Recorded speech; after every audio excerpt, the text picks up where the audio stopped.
Welcome to Doing Business with a Servant's Heart. Doing business and life with a purpose, serving others and achieving success.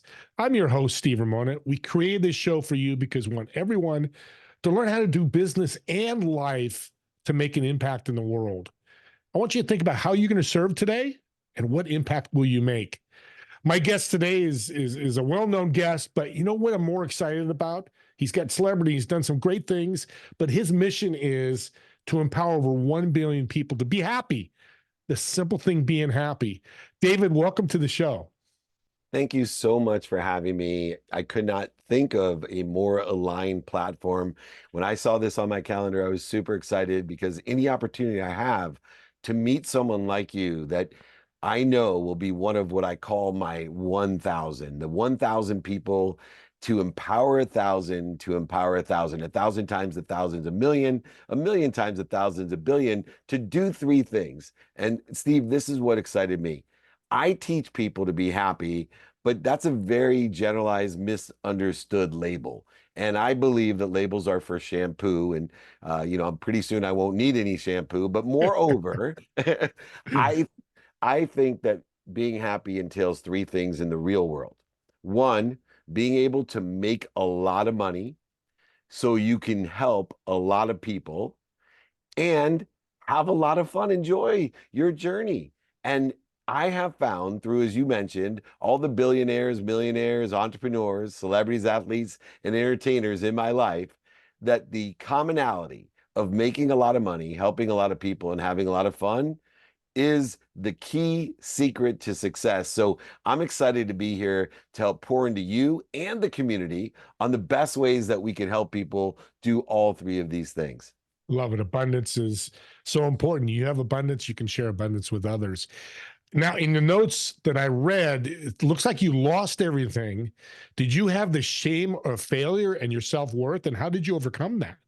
Yeah, well, I lost over $100 million and went bankrupt while I was running the most notable sports agency in the world, Lee Steinberg Sports and Entertainment. So it was very publicized. And so shame was something I had to deal with. Worth was something that I had to deal with.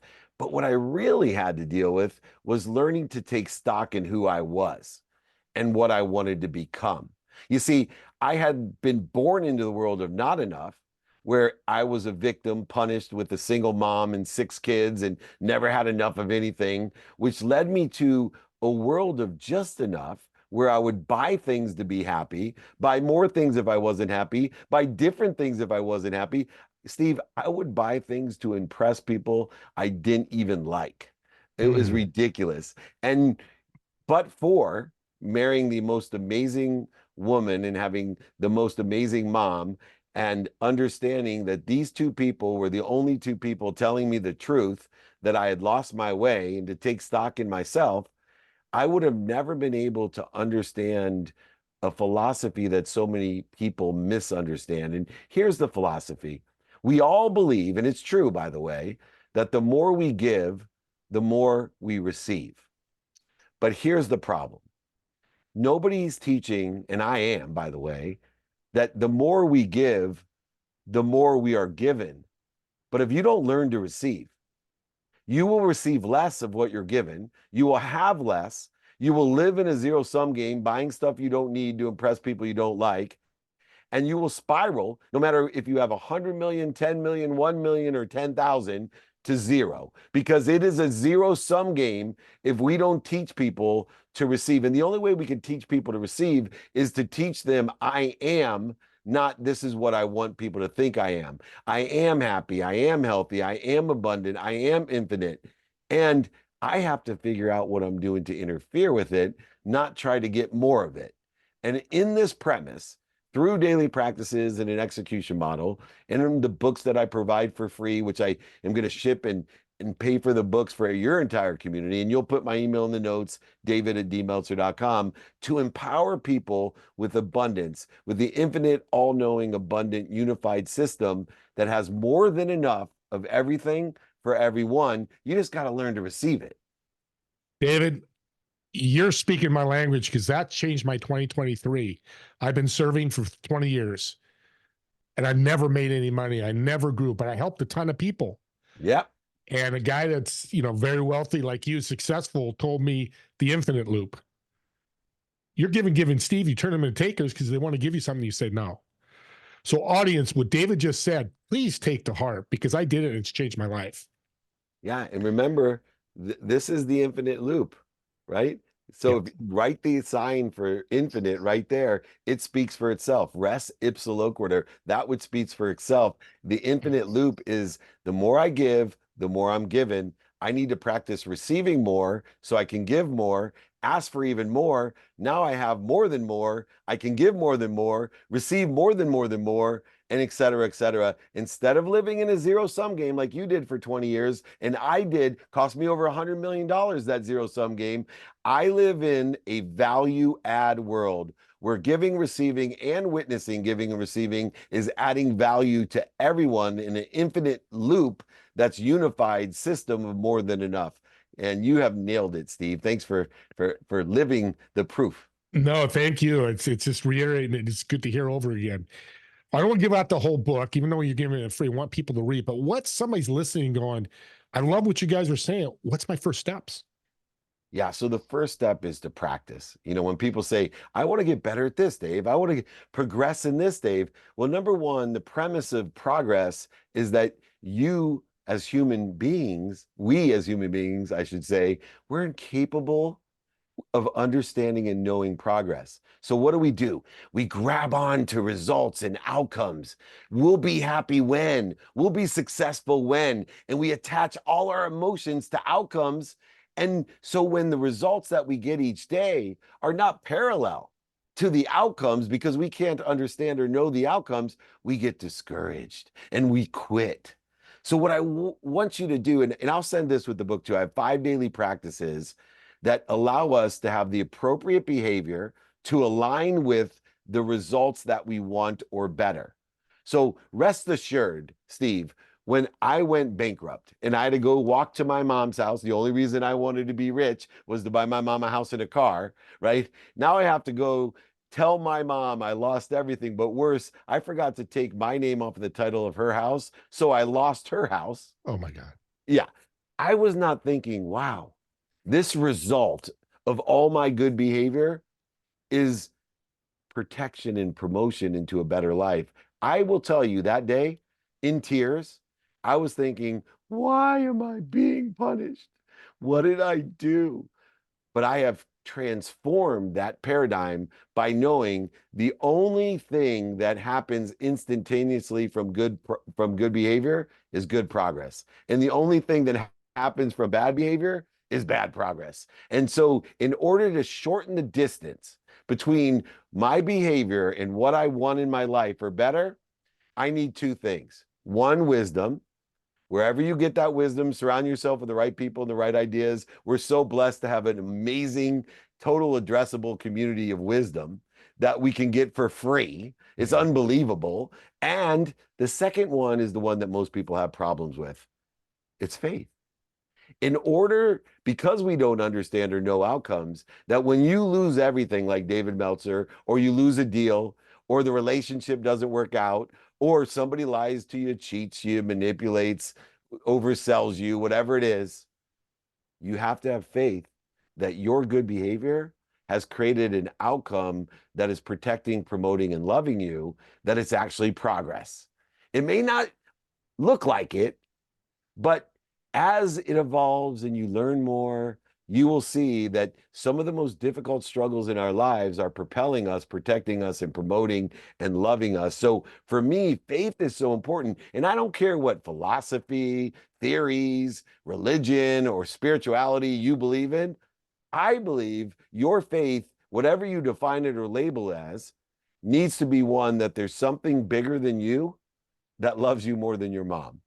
Yeah. And if you have a religion or a theory or a philosophy or spirituality that says, hey, man, there's something bigger than me, God, Jesus, Muhammad, Joseph Smith, Buddha, bigger than me that loves me more than my mom, then you have the faith component. Now you got to seek the wisdom, find the light, the love, and the lessons in order to shorten the distance of resistance that we create by having to have daily behaviors that are aligned with where we want to be, the results we want to have, the consequences, the coincidences in our life. Well, let's use a sports name. That's one hell of a playbook. That's You what just name put of my out there. podcast, baby, is the playbook for that reason. I I've done love. 1,700 playbooks. I'm the Napoleon Hill of podcasts. And what's the name of your podcast so people can listen? The playbook. Oh, the playbook. See, I am. See the energy's working. We're connecting without even knowing it.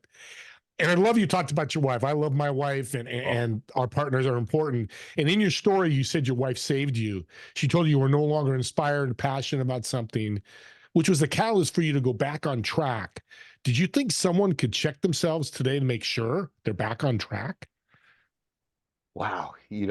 If you get into the practice of self development, self introspective looking, you can't find outside of you what you can't find inside of you. And so the only way that we can do that without someone as a catalyst or stimulating us is to somehow be motivated, inspired by the wisdom of others that may mentor, coach, or teach us that we need to look inside every day. You see, there's only two fears.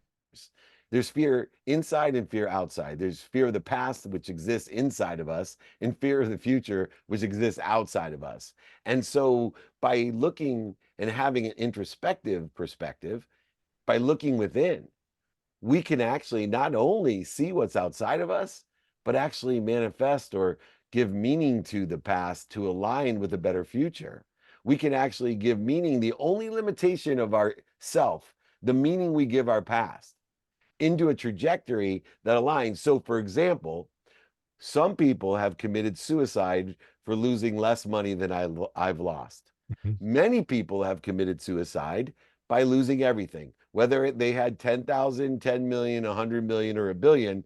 Many people throughout history have ended their lives because they were back to zero. My perspective, because of looking within, I gave the meaning to that I'm going to be in a better place, a better situation, and be a better person. Yeah. Yeah. Many That. people end it with that meaning. In other words, the only limitation you have is that meaning you give, and it does sometimes take the people closest to you. Here's an irony, real quick, Steve. The four people, when I sat on my bed, when my wife told me she was leaving me, when she told me she wasn't happy, when she told me she was taking my kids because she didn't want to see my future of maybe even dying, that I better take stock in who I was and what I wanted to become, or I probably was going to end up dead. When I was sitting on my bed thinking to myself, I hate my wife, I hate my mom, I hate my dad, and I hate my best friend, it came to me, hey, genius, this sounds like a common denominator by the people who love you most is you. Maybe you hate you. And that's the problem. Yeah. Why don't you look within and see why you hate yourself first? Right. So a message that I'm hearing too, Dave, which is powerful, is if you don't have a mentor, go out and find one, search one, look for one. Correct? Yeah, and it's easier today. You and I are a little bit longer in the tooth. Yeah. It was not easy to find mentors in the yellow Yeah. pages. And I know some people are like, what the heck is a yellow page? Google it. But that was the only way you'd find a mentor. And there wasn't nearly as much information other than a title and a phone number to figure it out if that person was a valid mentor. Today, oh my gosh, you can get to world thought leaders for free. If you Yeah. love Jack Canfield, you can learn from Jack Canfield. If you love Dr. Wayne Dyer, if you love Napoleon, you can get to people that aren't even alive for free. You can get to Dave Meltzer, Tom Bilyeu, Ed Milet, Gary Vee. You can get to anybody. It's amazing. The yellow pages were so limited. I tell everyone, if you don't have three mentors that are people that sit in a position that you want to be in, you're missing out. I have a sleep coach. 17 years. Why do I have a sleep mentor? Well, it's the number one habit that most people spend an average of 8 hours a day doing. And I worked so hard to make the Pro Football Hall of Fame. I didn't make it, by the way, Steve. I was a under average college football player, but I'm on my way with the mentorship and the coaching that I got playing football with very little skill and knowledge, but a lot of desire. I have a lot of skills and knowledge and desire, and I'm utilizing a mentor to teach me how to sleep. So I recover better than anyone, and I access information void of interference of insecurity, subconscious and unconscious ego. And it is providing me results that are far better than being in the Pro Football Hall of Fame. And I'm continually getting better till the day I die. So when they create the Pro Sleeping Hall of Fame, you're going to see David Meltzer. I'm going to be the Vince Lombardi or the Joe Namath in that Hall of Fame that everyone's going to know, except for I'm going to get a lot more results than any of those guys got on the football field. As you said, I'm long in the tooth. David, the first time in my 40 years in business that I've heard a sleep coach, a mentor, not a coach, a mentor. Yeah. Big difference. Yeah. Let me go to that real quick. Yeah, go for it. Mentorship is someone that sits in the situation you want to be in to give you directions on how to get there. So Dr. Meeta Singh is a world-renowned doctor of sleep. That's a good mentor. Now, coaches are people that just bring the best out of you. So Tiger Woods' coach is not a mentor of golf. Tiger Woods knows way more and is a much better golfer than his coach, but his coach brings the best out of Tiger. And then the last component of the three is teaching. And it's a special skill for someone that can give you and teach you how to take the steps that your mentor may teach you, to tell you to take, or the coach may bring out of you. So when you look at mentorship, look at mentoring, coaching, and teaching, and make sure that you have all three components to get to where you want to be or better. That's so well broken down. And audience, listen to this over again. That was $1 million message right there.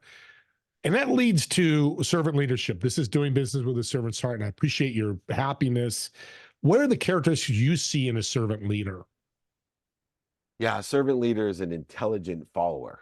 And so the steps that I believe, and I wrote a book with Blaine Bartlett called Compassionate Capitalism about the soul of business, the servant leadership that exists today. And what I found is in being an intelligent follower as a leader, a servant leader, that we need to meet people where they're at. And that's a very great talent as a leader. Let's meet people where they're at. I see so many people that think they're leading by not meeting people, telling people, demanding, commanding people, or even wanting more for the person than they want for themselves. Part of meeting people where they're at is meeting them where they're at so that you don't want more for them than they want for themselves. You want for them what they want for themselves, not what you want. So the first step is to meet them where they're at.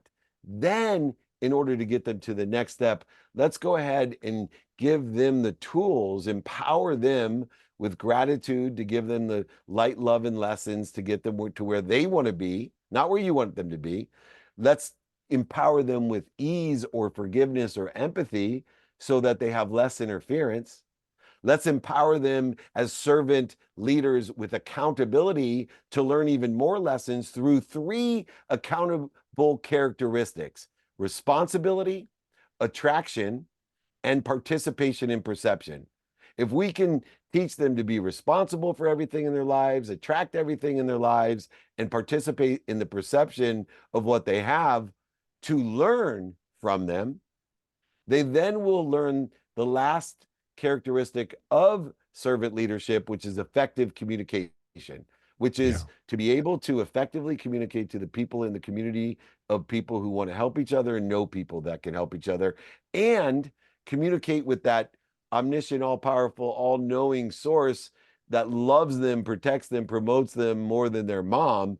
So if they're allowing the infinite, abundant, unified system to work through them for others, through gratitude, empathy, and accountability, you'll find great servant leaders creating an abundant world of more than enough of everything for everyone, and teaching people not only to give, but to recognize what they're given and receive all that they're given. Let me ask you this. Let's go back to our theme in the beginning. Is a servant leader happy?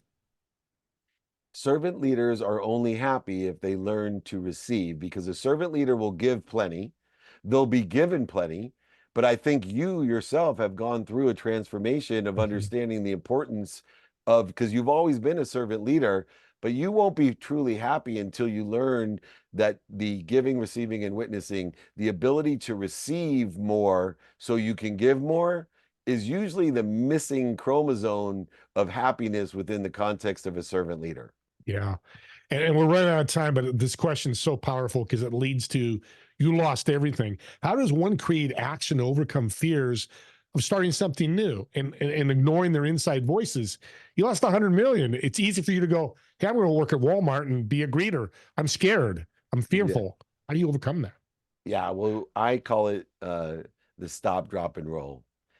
In the ability, when I not only identify fear of the past, fear of the future, fear of what's inside, fear of what's outside, but identify the patterns of reaction to fear. Because fear sometimes is hard to identify, but you know what's not hard to identify? The reaction to fear, the need to be right, the need to be offended, the need to be angry, anxious, frustrated, separate, inferior, superior, guilty, resentful. The list goes on. Yep. But those are easy to identify because they're feelings.